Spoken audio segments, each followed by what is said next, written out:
Al-Iman TV, sarana penyubur keimanan. Assalamualaikum warahmatullahi wabarakatuh.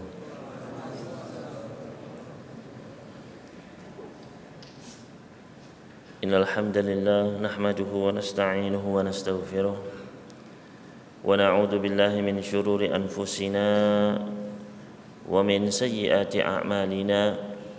Man yahdihillahu fala mudilla lahu wa man yudlil fala hadiya lahu. Wa asyhadu an la ilaha illallah wahdahu la syarika lah wa asyhadu anna Muhammadan abduhu wa rasuluh. Ya ayyuhalladzina amanu taqullaha haqqa tuqatih wa la tamutunna illa wa antum muslimun. Ya ayuhan nasu taqu rabbakumul ladzi khalaqakum min nafsin wahidah wa khalaqa minha zawjaha wa batha minhuma rijalan katsiran wa nisaa'a wattaqullaha alladzi tasaaluna bihi wal arham innallaha kana 'alaikum raqiba. Ya ayyuhalladzina amanu taqullaha wa qulu qawlan sadida yuslih lakum a'malakum wa yaghfir lakum dhunubakum wa man yuti'illaha wa rasulahu faqad faza fawzan 'azima. Amma ba'd, fa inna asdaqal hadithi kitabullah wa khairal huda huda Muhammadin sallallahu alaihi wasallam wa syarrul umuri muhdatsatuha wa kullu muhdatsatin bid'ah wa kullu bid'atin dhalalah wa kullu dhalalatin finnar. Ikhwan fillah rahimani wa rahimakumullah. Alhamdulillah, pertama-tama marilah senantiasa kita bersyukur kepada Allah Subhanahu wa taala atas nikmat demi nikmat yang masih Allah Subhanahu wa taala karuniakan kepada kita sekalian, yang tidak terhingga banyaknya. Di antaranya adalah nikmat kita masih bisa melaksanakan salat maghrib berjamaah bersama kaum muslimin, dan insyaallah kita akan melaksanakan kewajiban lainnya, yaitu thalabul ilm. Maka mudah-mudahan Allah Subhanahu wa taala menambahkan kepada kita sekalian ilmu yang bermanfaat dan amal yang saleh. Allahumma amin. Dan insyaallah kita akan melanjutkan pembahasan kita masih di dalam pembacaan kitab Al-Wajiz fi Fiqhin Sunnah wal Kitabil Aziz karya Syekh Abdul Azim Badawi hafizahullahu ta'ala, di mana kita sudah membahas tentang arkanus shalah, rukun-rukun salat. Kita sudah membahas rukun pertama, yaitu takbiratul ihram. Kemudian rukun yang kedua, al-qiyamu fil fardhi lil qadiri alaih. Maka selanjutnya kita masuk kepada rukun yang ketiga. Berkata muallif hafizahullahu ta'ala, qiraatul fatihati fi kulli raq'atin. Rukun yang ketiga adalah membaca surat Al-Fatihah di setiap rakaat. Membaca surat Al-Fatihah di setiap rakaat. An Ubadah bin Samit radhiyallahu anhu, dari sahabat Ubadah bin Samit semoga Allah meridai beliau, anna Nabiy sallallahu alaihi wasallam qala la salata liman lam yaqra bi Fatihatil kitab. Bahwasanya Nabi sallallahu alaihi wasallam bersabda, tidak ada salat bagi orang yang tidak membaca dengan surat Al-Fatihah. Tidak ada salat bagi orang yang tidak membaca surat Al-Fatihah. Hadis ini sahih, diriwayatkan oleh Bukhari, Muslim, At-Tirmidzi, An-Nasa'i, Ibnu Majah dan juga Al-Imam Abu Dawud. Maka ini menunjukkan bahwasannya ketika seseorang dia salat kemudian dia lupa membaca surat Al-Fatihah, maka artinya dia telah meninggalkan rukun dari rukun-rukun salat. Maka salatnya tidak sah, la salata, ya.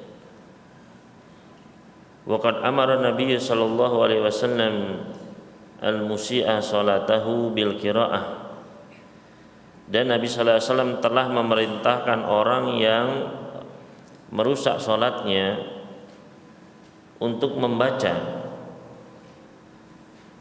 apa? Al-Fatihah.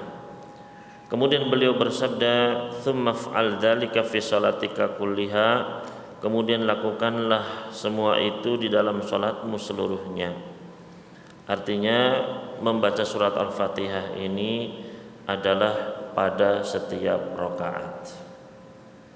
Meskipun Al-Imam Abu Hanifah beliau berpendapat bahwasannya yang rukun, yang wajib adalah membaca Al-Fatihah pada rakaat pertama saja.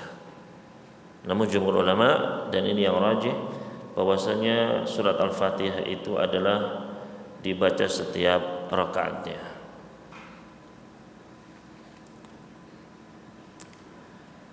Kemudian ya, khilaf yang ma'ruf di antara para ulama adalah tentang bacaan Al-Fatihah bagi makmum, ya, yang sholat di belakang imam dalam sholat-sholat yang dikeraskan bacaannya, seperti 2 rakaat sholat subuh yang dikeraskannya. Begitu pula 2 rakaat pertama sholat maghrib, 2 rakaat pertama sholat isya, 2 rakaat sholat Jumat, ya.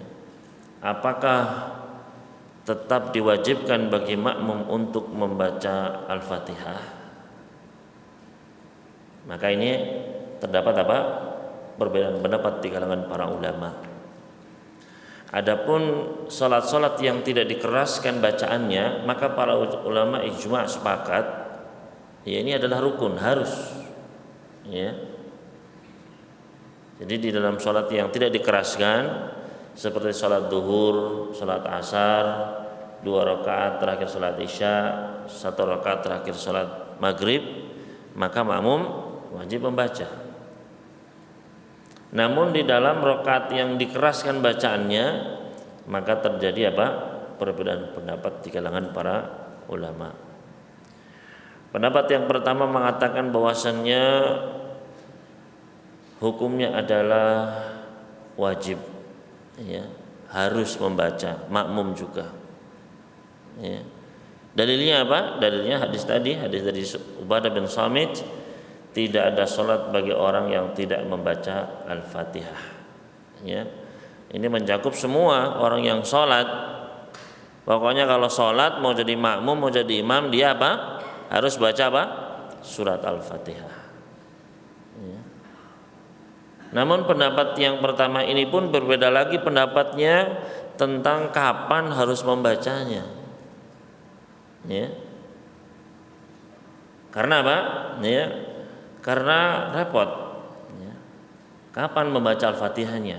Kalau bareng sama imam kan nggak mungkin, ya. Masa bareng sama imam baca, antum baca, ya.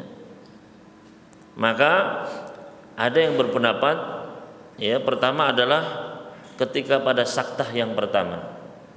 Nabi sallallahu alaihi wasallam ketika beliau mengimami salat, beliau diam dalam tiga waktu. Saktah yang pertama, diam yang pertama, yaitu sebelum beliau membaca Al-Fatihah setelah takbiratul ihram. Beliau diam di situ. Nah, di situ beliau membaca apa? Doa istiftah atau doa iftitah. Nah, ya, di antara para ulama ada yang pendapat dibacanya pas, nah ini, ya, sebelum imam baca Al-Fatihah, ya. Tapi dibantah, loh imam kok didahului, ya, masa mendahului imam, kan repot, ya kan? Maka ada yang berpendapat bahwasanya diamnya itu pada saktah atsaniyah, diam yang kedua. Jadi setelah membaca Al-Fatihah, nah di situ makmum baca apa? Al-Fatihah. Cuman repot juga, ya. Kadang diamnya itu sejenak langsung apa? Baca surat, ya. Akhirnya nubruk juga di situ, ya kan?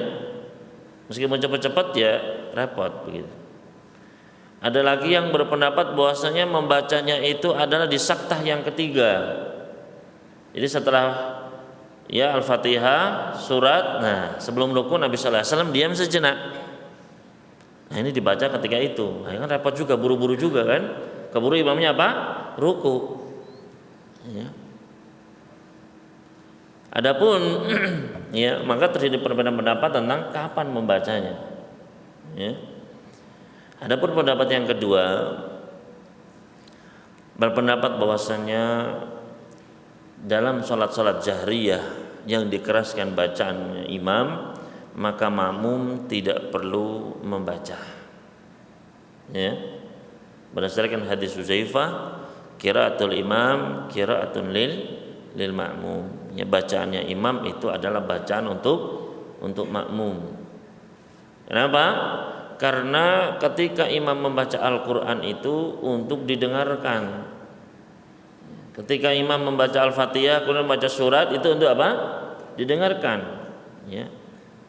Wa idza quri'al Qur'anu fastami'u lahu, ya, wa ansitu la'allakum turhamun. Apabila diperdengarkan Al-Qur'an, dibacakan Al-Qur'an, maka dengarkan baik-baik, ya. Bukan kamu sibuk juga membaca begitu. Ya. Maka wallahu ta'ala alam, ya. Memang sekali lagi ini adalah ya perbedaan pendapat yang cukup ya masyhur ma'ruf, ya. Dan masing-masing dengan hujahnya, dengan wijhatun nazarnya. Maka dalam masalah seperti ini kita harus berlapang dada, ya. Harus apa? Berlapang dada, ya. Kalaupun ada yang berpendapat bahwasanya harus baca Al-Fatihah, silakan, ya. Kalaupun ada yang berpendapat bahwasanya enggak, yang rajih bahwasanya tidak perlu membaca Al-Fatihah, maka kita pun harus apa? Ya, berlapang dada dalam masalah ini. Kalau diskusi silakan, ya. Ini loh dalilnya, ya enggak apa-apa, silakan, ya. Tapi jangan sampai kita apa? Kemudian, wah saya nggak mau sholat di belakang kamu, soalnya kamu tidak baca Al-Fatihah, gitu, pas sendirian misalnya, ya. Maka ini apa? Tidak, kita harus berlapang dada dalam masalah ini. Namun apabila ditanya yang rajih, maka wallahu ta'ala alam, ya, pendapat bahwasannya bacaan imam adalah bacaan bagi makmum, maka ini adalah pendapat yang lebih kuat, wallahu ta'ala alam. Kemudian selanjutnya rukun yang keempat dan yang kelima, ar-ruku' wa tuma'ninatu fi, yaitu ruku' dan tuma'ninah ketika sedang ruku'. Dalilnya adalah firman Allah Subhanahu wa taala. Allah Subhanahu wa taala berfirman, "Ya ayyuhalladzina amanu irka'u wasjudu." Wahai orang-orang yang beriman, rukuklah kalian dan sujudlah kalian. Maka di dalam ayat tersebut ada perintah untuk apa? Ruku'.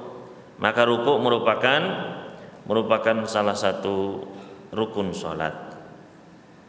Waliqaulihi alaihi salatu wassalam lil musii salatahu. Begitu pula sabda Nabi alaihi salatu wassalam kepada orang yang rusak salatnya, "Tsummarka' hatta tatma'inna raki'an." Kemudian rukuklah kamu sampai kamu tenang dalam keadaan rukuk. Maka ini menunjukkan bahwasanya rukuk dan tumaninah ketika rukuk ini adalah rukun ketika sholat, ya. Kalau rukuk tapi enggak tumaninah, ya. Kadang kita berarti, ya, orang baru tak langsung apa? Langsung i'tidal, ya kan? Jadi cuma tak langsung, ya, kayak mantul begitu, ya. Jadi ini saking apa? Saking cepatnya, ya. Jadi maka kadang ada yang baru 45 derajat ini, ya, ya. Jadi apa? Benar-benar harus, ya, sudah tenang semua tulang, ya, pada posisinya, ya. Maka itulah yang memenuhi rukun sholat, ya. Jangan terburu-buru. Makanya orang yang rusak sholatnya itu apa? Ketika sholat buru-buru disuruh apa? Irji' fasalli fa innaka lam tusalli. Ulangi lagi sholatnya, kembali sana, ya. Karena kamu belum sholat. Kenapa? Karena tidak tumakninah, ya, terburu-buru dalam sholatnya. Selanjutnya yang rukun yang keenam dan ketujuh, al-i'tidalu ba'da ruku'i wa tuma'ninatu fihi. I'tidal setelah ruku dan tumakninah di dalamnya. I'tidal, ya, bangun setelah ruku dan tumakninah di dalamnya. Berdasarkan hadis an Abi Mas'udin Al-Ansari radhiyallahu anhu qala Rasulullah sallallahu alaihi wasallam la tujzi salatun la yuqimur rajulu fiha sulbahu fir ruku'i was sujud. Kata Nabi sallallahu alaihi wasallam, tidak mencukupi atau tidak sah salatnya orang yang tidak menegakkan tulang punggungnya, ya, tidak menegakkan tulang punggungnya di dalam salat tersebut, baik ketika ruku maupun ketika sujud, ya. Maka ini menunjukkan apa? Ketika seseorang dia ya ruku atau sujud dan termasuk i'tidal, maka harus semua tulang itu sudah pas pada posisinya, ya, sampai tenang. Nabi sallallahu alaihi wasallam juga bersabda kepada orang yang rusak salatnya, "Tsumarfa hatta ta'tadila qa'iman." Kemudian angkatlah tubuhmu hingga kamu tegak lurus berdiri. Ya, jadi setelah ruku, sumarfa, angkat, ya, sampai tegak lurus. Karena kadang ada juga yang belum apa, masih ngambang begini langsung sujud. Ya, jadi bukan i'tidal tapi kayak siap-siap papanasan mau sujud. Ya, begitu. Ya, maka pastikan ketika i'tidal sudah tegak, ya, baru antum berangkat sujud.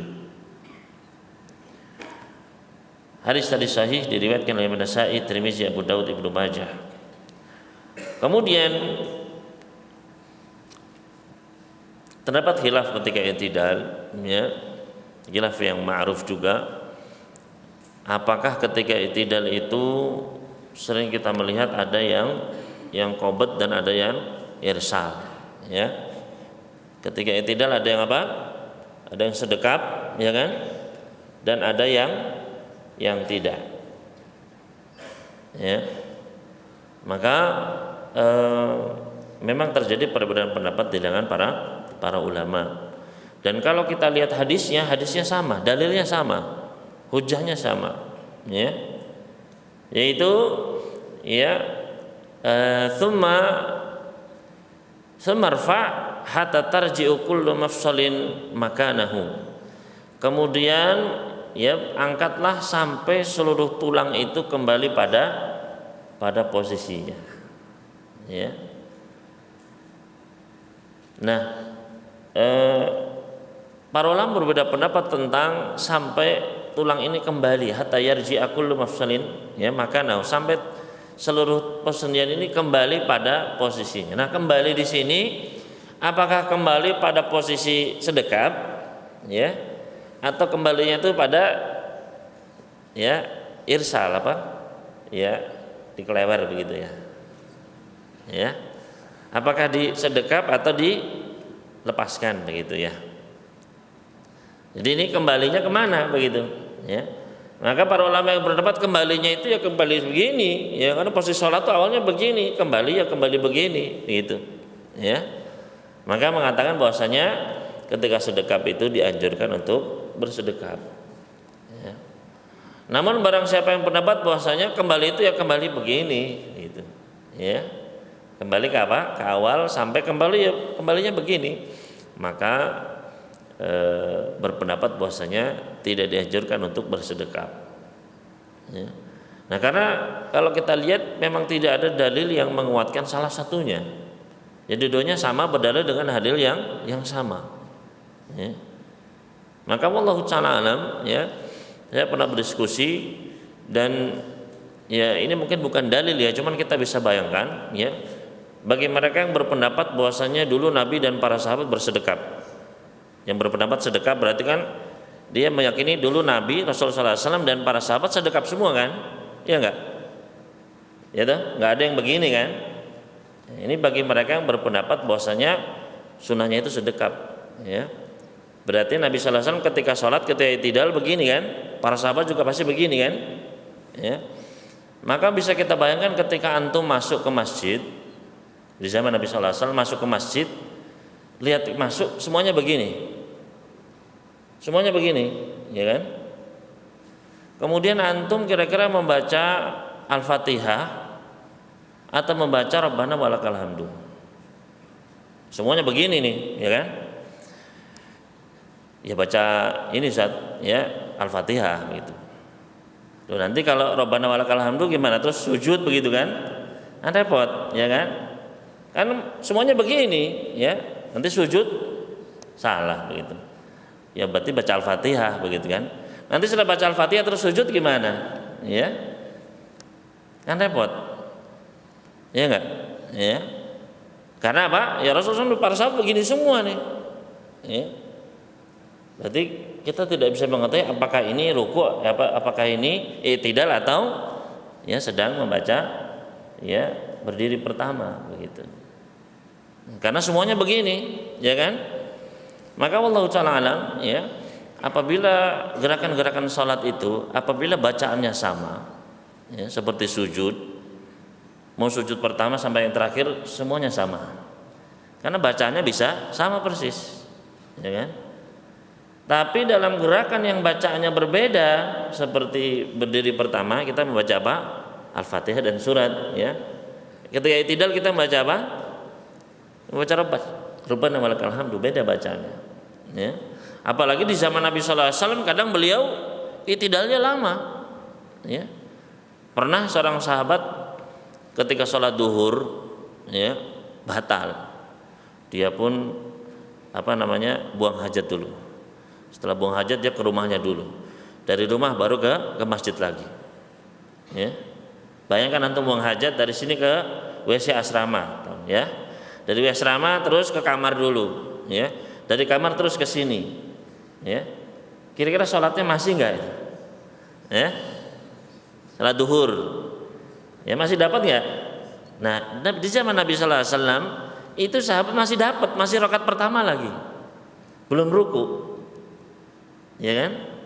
Nah, kata para sahabat, Nabi sallallahu alaihi wasallam itu rukunya itu seperti berdirinya. Ya kan? Dan i'tidalnya itu seperti rukunya, berarti lama juga. Ya. Jadi antum bayangkan ketika antum masuk masjid, kalau antum berpendapat qobot nih ya. Berarti ketika masuk semua sahabat begini dong, ya. Antum juga pasti Allahu akbar begini, ya. Terus antum baca Al-Fatihah, bismillahirrahmanirrahim, langsung sujud. Allahu akbar. Loh, kok sujud? Ya. Ya dah. Padahal antum sudah baca Al-Fatihah plus baca surat Al-Baqarah misalnya, lu langsung sujud misalnya. Kan repot, ya enggak? Ya. Antum baca ya Rabbana walakal hamdu. Ternyata ruku. Ya, enggak baca Al-Fatihah misalnya. Ya. Karena ya bacaannya beda, gerakannya apa? Sama. Kan jadi tanakut kan? Ya. Kalau itu kita meyakini dulu Rasulullah SAW dan para sahabat dulu qobot semua, ya, maka Allah ta'ala alam, ya. Tapi ini bukan dalil, ini hanya dulu kita berdiskusi dalam masalah ini. Jadi itu dalam masalah i'tidal, dan ini juga masalah khilaf yang ya mu'tabar dan kita harus berlapang dada dalam masalah ini. Selanjutnya yang ke-8 dan ke-9. Yang ke-8 dan ke-9 as-sujudu wa tuma'ninatu fih. Sujud, ya. Rukun yang ke-8 sujud, rukun yang ke-9 tuma'ninah ketika sujud. Hal ini berdasarkan firman Allah Subhanahu wa taala tadi, ya ayyuhalladzina amanu irka'u wasjudu. Wahai orang-orang yang beriman, rukulah kalian dan sujudlah kalian. Ini juga ada perintah sujud, maka sujud adalah termasuk rukun. Begitu pula sabda Rasulullah SAW kepada orang yang rusak salatnya. Beliau bersabda, "Tsummasjud hatta tatma'inna sajidan." Kemudian sujudlah engkau sampai engkau tumakninah, tenang ketika sujud. "Tsumarfa' hatta tatma'inna jalisan." Kemudian angkatlah, bangkitlah sampai kamu tenang dalam keadaan duduk. Tsummasjud hatta tatma'inna sajidan. Kemudian sujudlah lagi sampai kamu tenang dalam keadaan sujud. Ya. Maka di sini menunjukkan bahwasanya seseorang itu ketika ketika sujud harus tumakninah. Kemudian a'dha'us sujud bagian-bagian sujud ya yang harus dilakukan ketika orang sujud biar sujudnya benar, sujudnya sah. Berdasarkan hadis dari sahabat Ibnu Abbas radhiyallahu ta'ala anhuma berkata, Nabi sallallahu alaihi wasallam bersabda, "Umirtu an asjuda ala sab'ati a'dhumin." Aku diperintahkan untuk sujud di atas 7 tulang. Alal jabhati wa asyara biyadihi ala anfihi. Yang pertama yaitu tulang apa ini? Dahi. Ya, alal jabhah, di atas dahi. Tapi beliau berisyarat kepada apa ini? Kepada hidungnya. Ya. Artinya dahi dan hidung ini satu paket harus terkena apa? Terkena tanah atau bumi, ya, tempat kita bersujud. Itu satu. Wal yadaini, 2 tangan, maka 2 tangan ini harus nempel, ya. Jadi 2 tangan ini harus apa? Harus nempel. Jangan sampai saya ini sedang olahraga Ustaz, ya. Biar kuat saya begini satu aja misalnya, ya. Jangan, ya. Harus dua-duanya. Kemudian warukbataini, 2 lutut. Ini 2 lutut ini harus apa? Harus nempel ketika sujud. Wa atraful qadamaini, dan ujung-ujung kaki, ya. Ujung-ujung jari jemari kaki juga harus nempel. Nah, ini banyak kita saksikan ketika sujud itu kakinya masih ngambang, ya kan? Sering nggak lihat ngambang begini, ya? Jadi sujud melayang begini dia, ya. Maka harus ditekan plek, ya, sampai nempel. Ya, karena di sini Nabi sallallahu alaihi wasallam apa? Umirtu, saya diperintahkan. Siapa yang merintahkan? Allah Subhanahu wa taala, jelas, ya. Maka ini adalah perintah dari Allah Subhanahu wa taala, wajib ketika sujud itu apa? Harus menempel. Ya. Maka inilah sujud yang bisa mengangkat seseorang derajatnya tinggi, yang bisa apa? Menjaga dirinya dari api neraka. Ya. Maka pastikan ketika sujudnya apa?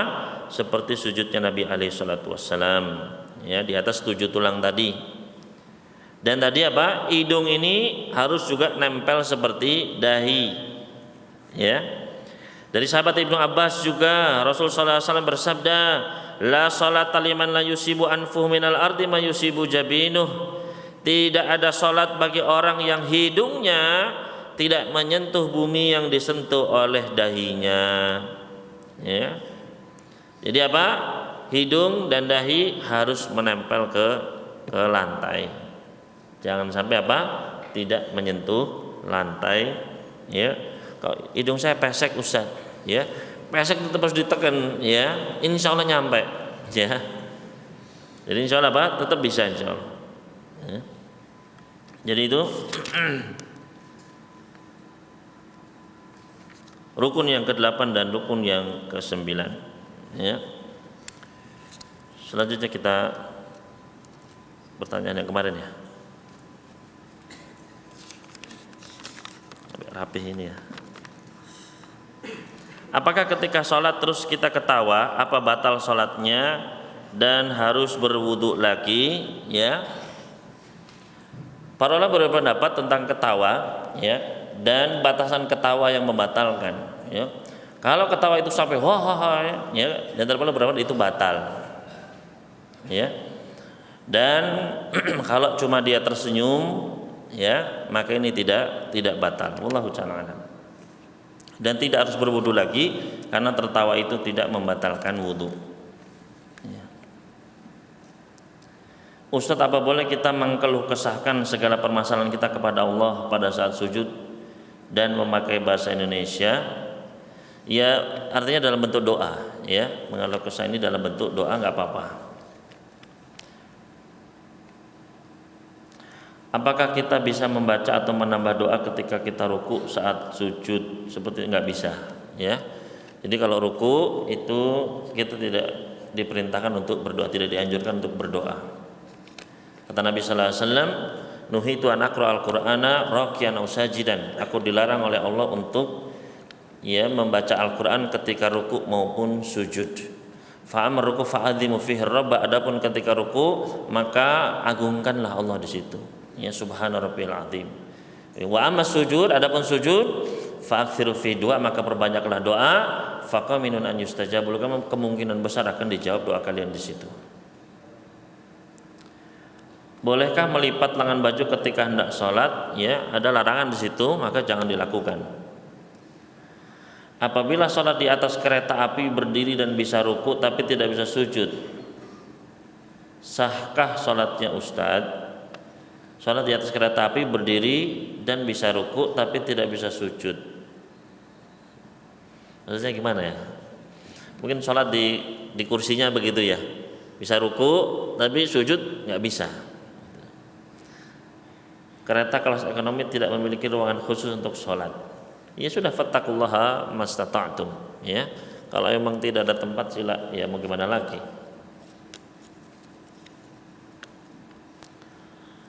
Apa hukum menangis saat sholat dan nangisnya tanpa sebab? Nah ini yang bahaya nih. Nangis tanpa sebab ini kan aneh ya. Ya masa nangis tanpa sebab ini? Nangis itu ya, nangis yang terpuji itu ya. Kata Nabi sallallahu alaihi wasallam, ainani la tamassuhuman nar, ada dua mata yang enggak akan disentuh api neraka, ya. Ainun batat min apa? Fi sabilillah, mata yang berjaga di jalan Allah, ya. Wa ainun bakat min khasyatillah, dan mata yang menangis karena takut kepada Allah. Jadi bukan karena sebab, ya. Bukan apa tanpa sebab. Tahu tas begitu. Ya aneh itu. Ya. Jadi kita memang disuruh untuk menangis, ya. Kalau nggak bisa menangis, berusaha untuk menangis, iya, ya. Tapi usahakan karena Allah Subhanahu Wa Taala itu. Bagaimana dengan pembuatan sutroh dengan sengaja? Karena di sebagian masjid sunnah, ya, ada masjid sunnah, masjid wajib, gitu. Tidak membuat khususnya nggak apa-apa, ya. Kalaupun mau membuat, ya, Nabi Sallallahu Alaihi Wasallam apa saja boleh orang, boleh tembok, boleh. Tapi pernah ya tombak, ya, pernah hewan, ya, termasuk kalau bikin dari besi kayak gitu ya, atau kayu, nggak ada masalah, ya. Kalaupun enggak ya nggak apa-apa, begitulah. Ustaz, apa kita sedang melaksanakan sholat qobliyah, tiba-tiba iqamah dan kita belum selesai sholat, apakah kita menghentikan sholat kita atau kita teruskan? Apabila dihentikan, apakah diakhiri dengan salam atau tidak? Ya, jawabnya tidak, ya, karena ada larangan Nabi Sallallahu Alaihi Wasallam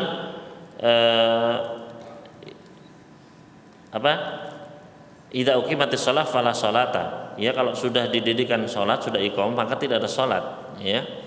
Artinya ketika sudah iqamah, ya, kalau kita misalnya tinggal dikit lagi lah, ya, tinggal tahiyat akhir begitu, ya, insya Allah dapat takbiratul ihramnya imam, ya, segera selesaikan, jangan lama-lama. Tapi kalau baru rakaat pertama, ya, terus qomat, batalkan saja, ya, berdasarkan dari hadis tadi. Ustaz, bagaimana cara membaca amin setelah surat al-fatihah yang benar? Amin atau amin, ya. Kalau kita lihat tulisannya, ya, A terus ada benderanya kan, mim terus ya nun, maka A-nya itu 2 harokat, min-nya itu ya bisa dipanjangkan, ya. Di dalamnya disebutkan wa kana yamudduha, Nabi sallallahu alaihi wasallam memanjangkannya memang, ya, amin begitu. Wallahu ta'ala a'lam. Mengenai sunnah Nabi tentang rambut kemaluan dan ketiak, lebih baik mana, dicabut atau dicukur? Ya, hadisnya kan natful ibt, ya, natful ibt itu dicabut aja, ya. Memang kalau belum terbiasa, ya, dicoba, nanti malah jadi hobi, ya.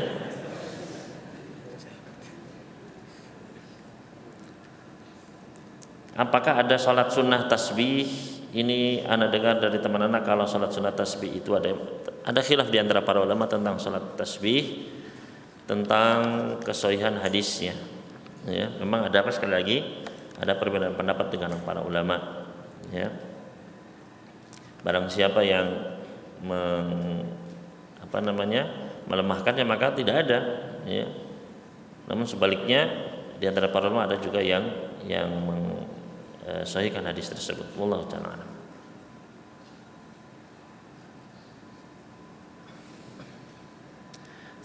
Penulis menyatakan summa yadul yumna 'alal yusra fawqa sadri. Kemudian Nabi sallallahu alaihi wasallam meletakkan tangan kanan di atas tangan kiri di atas dada beliau. Sebenarnya di mana tepatnya tangan di atas dada itu, ya. Secara bahasa sadr itu ma yasduru bihil insan, ya. Jadi apa yang tampak, ya, ketika seorang berhadapan ini, ya ini yang disebut sadr, ya, yaitu yang di atas perut. Ya, jadi bedakan antara perut dan dada. Yang di atas perut, ya ini dada. Jadi mulai dari sini sampai ke bawah ini dada, ya. Bawahnya, ya, itu namanya perut, ya. Jadi jangan naruh di perut, ya, taruhlah di dada, ya. Boleh begini. Nabi SAW pernah di atas telapaknya begini, pernah di atas terus di atas apa ini? Pergelangan, pernah juga ala sa'idi di atas lengan. Boleh semuanya, ya. Dan beliau juga pernah begini, di apa ini? Digenggam begini, ya. Digenggam seperti ini, ya. Adapun yang menjamak antara genggam seperti ini, 3 di sini, 2 di ini, Allah SAW tidak ada dalil yang menunjukkan hal tersebut. Sebagian disebutkan oleh Al-Imam Al-Albani di dalam sifat salat Nabi. Mana yang lebih afdol, salat sunnah di sakan atau salat sunnah di masjid dan mendapatkan saf depan? Salat sunnah di sakan menyebabkan tak mendapat saf depan, ya. Untuk salat sunnah jelas lebih utama apa? Lebih utama di rumah tempat kita tinggal. Nabi sallallahu alaihi wasallam pernah bersabda, afdalu salatul mar'i fi baitihi illa al-maktubah. Sebaik-baik salatnya seseorang adalah di rumahnya, ya. Rumah antum sekarang ya di asrama. Makanya asrama itu harus dijaga baik-baik, ya, dibersihkan. Jangan baju ya sembarangan, ya. Dipasang terop apa semacam, jangan, ya, dibersihkan, ya. Nanti anak kunjungi insyaallah, ya, harus dibersihkan, ya, dibersihkan. Itu rumah antum, ya, biar enak sholat sunnah di dalamnya kan, ya. Kalau nggak dibersihkan, ya, asramanya bau kaki, ya, nggak ketawa, jangan sampai loh, ya, bau ikan asin, ya, terus macam-macam gitu, ya, jangan. Dibikin wangi, dibikin rapi, kan enak, ya. Maka kata Nabi sallallahu alaihi wasallam, afdhalus sholatul mar'i fi baitihi, sebaik-baik salatnya seseorang adalah di mana? Di rumahnya, illal maktubah, kecuali salat fardu paling baik di mana? Di masjid, ya. Maka untuk salat sunnah lebih baik di mana? Di rumah. Tapi Ustadz, kalau kita salat di asrama tidak dapat salat di saf pertama, ya. Padahal Nabi sallallahu alaihi wasallam pernah bersabda, innallaha malaikatahu yusholluna ala saffil awwali. Sesungguhnya Allah dan para malaikatnya mendoakan bagi siapa? Orang yang berada di saf pertama. Beliau juga pernah bersabda, lau ta'lamuna ma fi saffil awwali, seandainya kalian tahu apa yang Allah siapkan dari pahala bagi orang yang di saf pertama ini, ya, maka kalian pasti akan berlomba-lomba, ya. Dan kalau nggak ada jalan kecuali harus dengan mengundi, ya, pasti kalian akan mengundinya. Saking apa rebutannya. Kalau tahu, ya, cuman kita kan nggak tahu, ya. Alah gampang nanti aja, gitu kan. Selalu di belakang, jangan, ya. Saf pertama itu, ya, pahalanya luar biasa, ya. Kita sekarang nggak butuh, nanti di akhirat butuhnya luar biasa. Waduh, kok dulu saya selalu di saf belakang terus, ya, ya. Padahal saya bisa di saf pertama, nyesel kita, beneran nyesel. Semua manusia menyesal nanti di hari kiamat, ya, karena kehilangan pahala di saf pertama. ya selalu di belakang, ngantuk lagi, ya. Maka benar-benar, ya, khususnya antum thalibul ilm, ya, antum sudah tahu ilmunya, amalkan, ya. Tahu ilmunya bahwasanya di saf pertama ini luar biasa, ayo kita rebutan, ya. Jangan ya saf pertama itu untuk semester pertama. Kalau saya semester 8 Ustaz itu. Ya. Jangan, ya. Semester 8, semester awal semuanya harus duluan di depan, ya. Nah, terus jadi jawabannya apa tadi? Mana yang lebih utama? Ya. Wallahu ta'ala alam, ya. Selalu kaidah itu mengatakan al-jam'u aula minat tarjih, ya. Menjama' itu lebih utama daripada jangan merojihkan dulu kalau bisa dikompromikan, ya. Maka yang terbaik ya salat sunnahnya di rumah, ya shaf pertama gitu, ya. Gimana caranya? Ya antum minta sama Allah mudah-mudahan bisa begitu. Salat di sana plus bisa nyelip set, ya. Shaf pertama, ya. Kalau perlu nyelip ustadznya di sini, set, maaf Ustaz. Ya. Enggak apa-apa, gitu. Jadi selalu mencari apa yang tertinggi untuk akhirat itu. Jangan lemes, jangan malas. Ya. Kalau nggak bisa, ya nggak bisa Ustaz, nggak mungkin Ustaz. Ya. Maka ya pilihlah salah satu dari keduanya. Jangan sampai kehilangan dua-duanya sama sekali. Jangan pula ya meninggalkan keduanya. Ya. Misalnya antum memang qobliyah nggak mungkin Ustaz, ya sudah antum qobliyahnya di masjid, nanti badiahnya antum di rumah. Gitu. Ya. Ustaz kemarin disebutkan bahwa saya wudu dulu baru mandi junub. Nah, di sisi lain jumhur ulama menyatakan bahwa memegang anu itu memegang kemaluan itu membatalkan wudu. Sebagaimana pendapat Syalbani rahimahullah. Lalu bagaimana kita menyikapi hal tersebut? Ya, menyentuh kemaluan itu yang membatalkan itu dulu sudah kita pelajari di sini kan ya. Ya. Kalau ya tanpa lapis min ghairi hailin, ya tidak ada batas, dan dengan syahwat, ya, dan dengan syahwat. Karena Nabi sallallahu alaihi wasallam pernah ditanya, ya Rasulullah, bagaimana lelaki yang menyentuh kemaluannya? Apa kata beliau? Innama hiya bid'atun minka, ya. Bukankah kemaluanmu itu sama dengan anggota tubuhmu lainnya? Ya. Sama dengan menyentuh tangan, sama dengan menyentuh apa? Pipi, paha, sama toh? Ya sama, ya. Bedanya kapan? Kalau dengan syahwat, beda nggak sama. Ya. Jadi itu. Jadi tidak membatalkan kalau ya. Apakah dahin, apa ini dahin maksudnya? Yang menyentuh sajadah, dahi, ya. Yang menyentuh sajadah tapi terhalangi karena peci menjadikan salatnya tidak sah, ya, tidak, ya. Yang penting itu ini menyentuh ke apa? Lantai, ya. Ada pendapat yang ekstrim, dahi ini harus kena tanah, Ustaz, ya.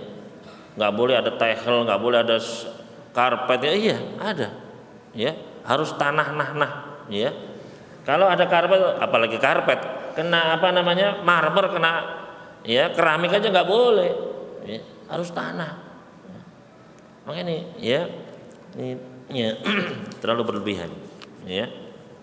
Nabi SAW pernah sholat pakai apa namanya, di atas tikar, ya, di atas kain. Para sahabat juga kalau kepanasan mereka menjeber kainnya, nggak ada masalah. Ya.